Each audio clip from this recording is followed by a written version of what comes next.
Hey everybody, welcome to Play, Rank, Share, the show where I cover the marquee PlayStation 5 titles, create an ever-evolving ranking of the best PlayStation 5 games, and share my opinions with you. My name is Tyrus, and this episode is all about the top 5 scary games on the PlayStation 5. Remember to leave a comment below letting me know what your favorite scary game on the PS5 is. I would love to hear your thoughts. Remember to like the video as it helps other people find the show, and with that out of the way, let's jump in. Originally an Xbox Series exclusive game, this list starts at number 5 with The Medium. The Medium presents a very eerie setting. This game largely takes place in a hotel that has been abandoned for decades. I thought keeping the game placed in this setting helped tell interesting side stories that were mainly discovered through environmental storytelling. The Medium offers a unique split-realm gameplay mechanic. You have segments both in the physical world that we know and a spiritual world as well. This spirit realm is used to solve puzzles and find ways to traverse through both worlds. This game also takes place in a post-communism Poland, a setting not often explored in the industry, so I appreciated seeing something new. I will say that The Medium isn't great gameplay-wise. I found a good portion of the gameplay to be bland and at times not engaging. However, at its core, there is an interesting story that was packed with plot twists. The main enemy also creates stressful encounters as you largely must hide and sneak your way away from it. There aren't many jump scares, but this enemy is particularly a difficult encounter and I felt uneasy during these moments. People who are looking for a scary game with a different plot can't go wrong at least checking out The Medium. Ranking at number 4, House of Ashes is the best game on this list to play with friends, as it comes packed in with a fully playable couch co-op and online co-op modes. The gist of the plot of House of Ashes is that a group of soldiers in Iraq stumble their way into an ancient tomb and are met with supernatural forces. The best part about this game is that there is a branching narrative based on the choices that the 5 different playable characters make. This can make you experience a multitude of endings, and all of the playable characters can die based on the choices you made, making every decision count. The downside to House of Ashes is that in general it is gameplay light, with the majority being exploration and quick time event sequences. When playing, I was really enamored with the Iraq War setting. I feel like this is unexplored territory for a scary game. This game is packed with tense moments, and the stakes feel raised knowing that if you make a mistake it can lead to your character dying. House of Ashes is a great game to play with friends and is easily beatable in a weekend. It only takes around 6 hours to beat, which can vary a bit based on how many of your characters survive. If you play this game and enjoy it, then you are in luck, as the next entry in the franchise is called The Devil in Me and will be coming out later this year. Ranking at number 3, Alan Wake used to be a standout Xbox 360 exclusive, but thanks to Epic Games, it finally migrated to PlayStation consoles last fall.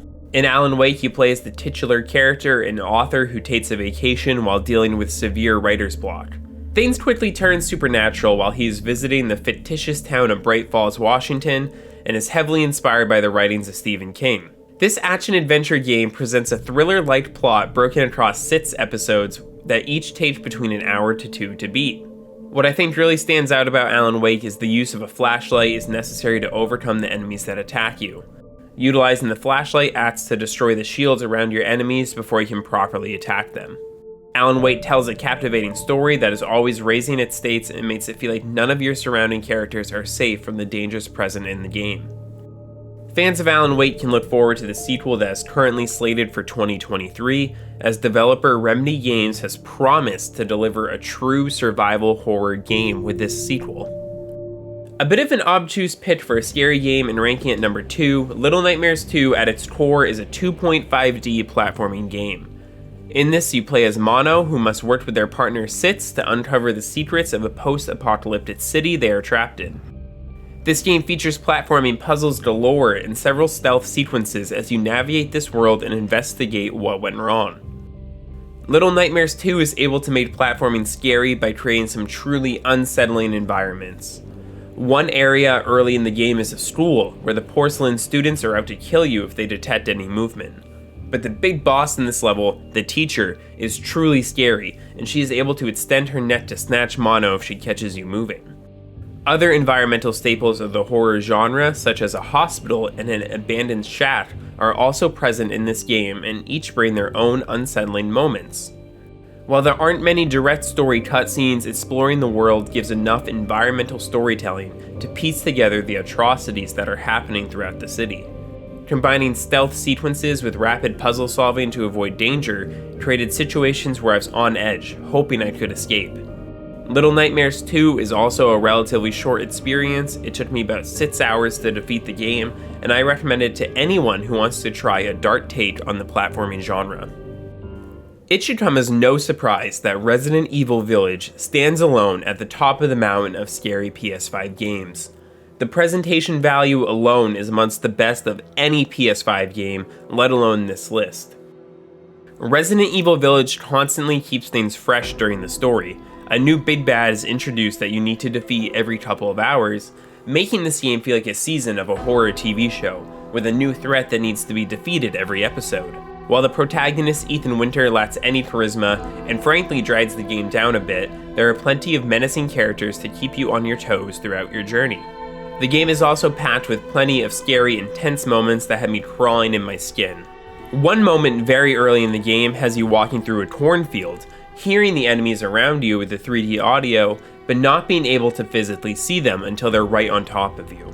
Another moment later in the game that I won't spoil had me genuinely scared and mortified about the situation Ethan found himself in. AAA horror games aren't often crafted in this industry, but Resident Evil Village is a standout example of how a high-budget game in this genre should be treated. Returning fans of Play Ranked Share know that I keep an ongoing list of what I think the best PlayStation 5 games are, and I wanted to update where these 5 games fall on the list. Resident Evil Village keeps a creepy tone throughout its 10-hour campaign, and I have it ranked as the 13th best PlayStation 5 game. Little Nightmares 2 creates a dark, disturbing world to explore while creating engaging platforming puzzles, and I rank it at number 18. Wake Remastered gives a new coat of paint to a historic game, creating a perfect opportunity for people to experience this unique supernatural story, and I rank it at 23. House of Ashes is a fun game to play with your friends, and everyone's actions will influence the ending of the game, leading me to rank it at number 30. Finally, The Medium ranks at number 37, because while it has a dark and creepy story, the gameplay feels lackluster and is not super engaging. Make sure to check out the comments below to see the full ranking of PS5 games, as the list has now exceeded 40 entries. Thank you for watching this episode of Play Ranked Share. Upcoming episodes of PRS include reviews for Dying Light 2 and Elden Ring, in addition to a ranking of the PlayStation Studios PS5 games. What's your favorite scary game on the PS5? Let me know in the comments below, and until next time, don't stop sharing.